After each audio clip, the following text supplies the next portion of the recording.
Calculus BC, worksheet 4.7, we're looking at a very important problem. Number 4, it has a surprise to it.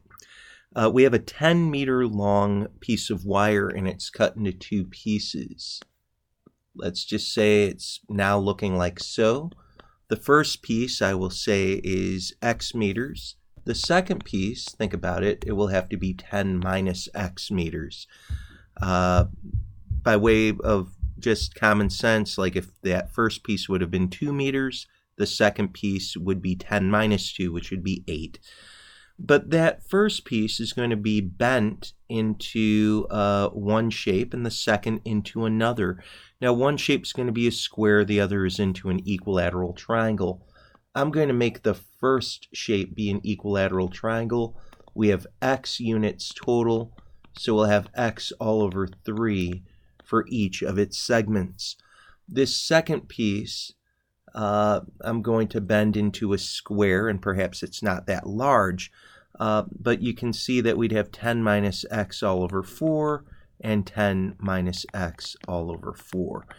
Now, what we'd like to do is know how we can cut the wire. What length should we have for the pieces being bent into the equilateral triangle, and what length to be bent into the square, so that the combined area, the total area, is a maximum. So that's the key question. How should the wire be cut so that the total area is a maximum? Well, please remember that the area of an equilateral triangle is side squared radical 3 all over 4. The area of a square, of course, is just going to be side to the second power.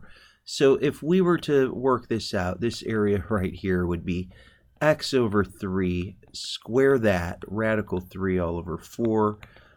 That's going to be X squared over 9, and times a radical 3, but that 9 gets multiplied by 4 down below, and that's 36. So that's the area of your equilateral triangle. The area of your square, well, if you just square this 10 minus X all over 4, raise it to the second power, well, that denominator will be a 16.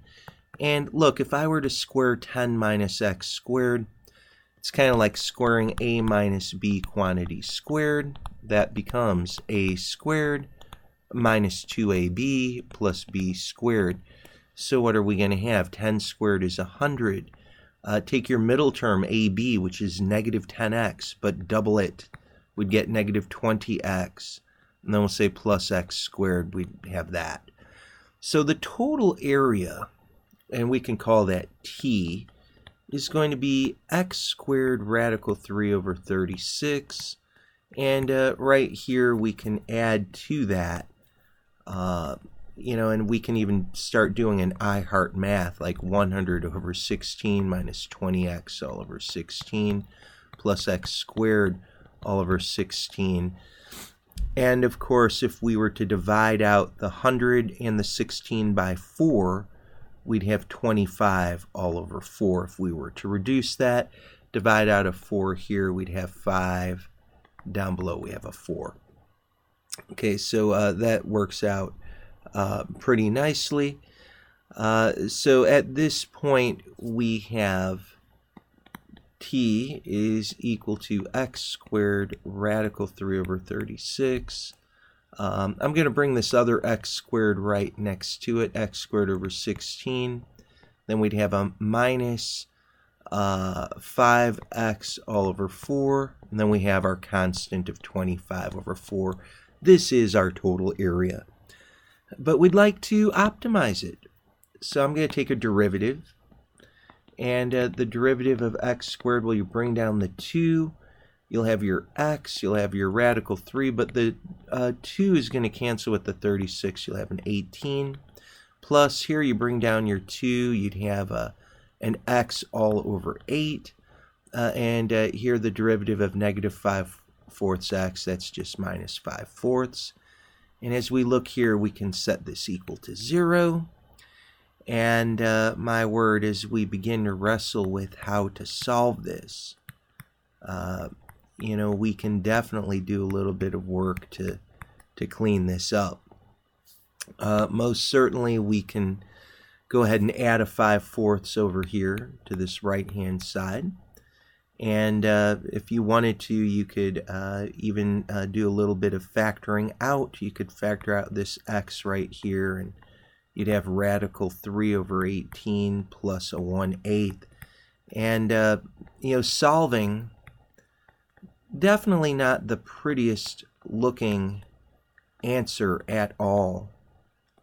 Definitely maybe one of the ugliest answers that you could have. Could we have cleaned this up and actually have gotten a very nice and simple unit fraction? Yeah, you actually could. But let's even go ahead and get a decimal if we could go ahead and take care of that, just since we do have our calculator out here. 5/4 is really 1.25, so we could even go 1.25 or even type in 5/4. Divided by, you're going to need parentheses. You'd want to say radical 3, then divide that by 8. Make sure you're leaving the fraction bar. There you go. And then we'd say plus 1. Or it's 18, pardon me. I think I just need to fix that up there. There's 18. Plus 1 divided by 8. And of course, if we were to work this out, we could say, well, we're getting about 5.650. Okay, so 5.650, and that would be in meters. So it's so tempting to say, I found it. I've figured out what to do now. I've found that to maximize this area, that total area, I took my derivative and I set it equal to 0, and there I go. But there's some serious questions that we really have to address. The biggest is, my goodness, originally we were dealing with a square and a equilateral triangle, and we were cutting really a piece of 10 meters. So according to what we just saw, we'd say x is equal to 5.650 meters. You'd say that would be your piece of, bending that in our context into the equilateral triangle. And right now that can seem very, very plain, and you can say, well, clearly we're not going to have to worry about that too much. But here's what we really have to be aware of. Did we just maximize our area? So very often kids will say, of course we did. Well, let's be careful. 5.650, we're going to do a first derivative test. We're going to say we're going to go between 0 and 10, and maybe you'd like to test simple values like x equals 1. Maybe test x is equal to 6. And sometimes this is what annoys kids. They might look at that and say, oh, please, do we really need to do this? I mean, we're looking right here, and we can see, like if I plug in a 1, if I go t prime of 1, you'd very clearly get root 3 over 18 plus 1/8 minus 5/4. And, as you're looking this over, you can say, well, here's your radical 3 divided by 18 plus 1/8. And then we'd say minus 5/4, which is 1.25. You can see we get something negative. And kids will say, oh, no big deal.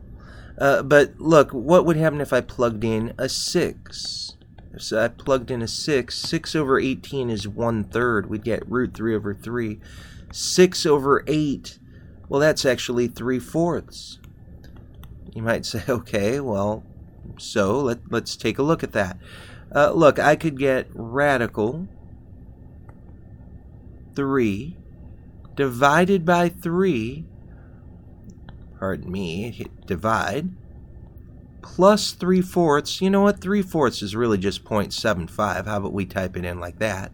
minus 5/4. 5/4 is really 1.25. Could type that in. And look at that, that's positive. Now guys, it's so easy to just let this gloss over. But what you've just found is that your total area, with it being negative right here, it's so easy for kids to just start pretending that the arrows are going in a certain way. Look at what you're being told here. T is decreasing. It's going down, and then it's increasing. You just found where the area is minimized, not maximized. This is a local min. That's a local min. And you begin to wrestle with that, and you'd say, now wait a minute, the original problem wants us to go back and find out what's happening to get a maximum area. And whoa, does that get upsetting. This is why we always check our number line. Just because a derivative is equal to 0 does not mean that that is going to have a critical number. That's the answer. You look here and you think, well, my gosh, I'm trying to maximize it. It's clearly not happening at 5.650. Where else could it occur? Hint, check your endpoints. Check your endpoints. So, look, I'm going to come back up here. Where T was, pardon me, we got a little bit scrambled here, and T is right over here. T was this function, and we could say what's happening when the x is 0. When x is 0, you can see everything wipes out except for the 25/4. 25/4 is 6.25. That would be an area of 6.25 square meters. Very quickly, you could say, what about at 10? Well, you could just, plug that in real quickly and use your calculator to help you out if you want. And, as you're doing that, you could say, well, I'd get 10 squared, which is 100. And we'd get 100 root 3. We're going to have to divide that by 36. And then we'd say 10 squared over 16. Well, that's plus 100 over 16. And of course, we could reduce that ourselves. We've got a calculator out here. We might as well get some help. Minus 5/4. If you want to go back to call it 1.25, I kept doing that. We could. Times x. Well, what's x here? This time it's a 10, isn't it? And then as we scramble out, we'd say plus 25 over 4. So we could say plus 25 over 4 or 6.25. But what do we get? You work this all out and you get 4.811. So the big question is, when do you get a maximum area? Pardon me. What you're going to see is T of 0. T of 0 was equal to 6.25. T of 10, we just worked that out. That was 4.811. We know 5.650. We could plug it into T, but we know it's a minimum.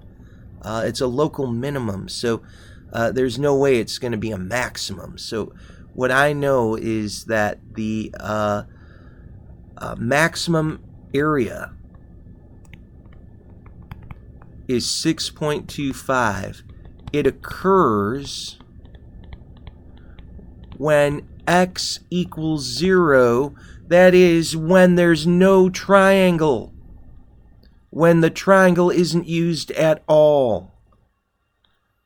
So there's no triangle to be made here.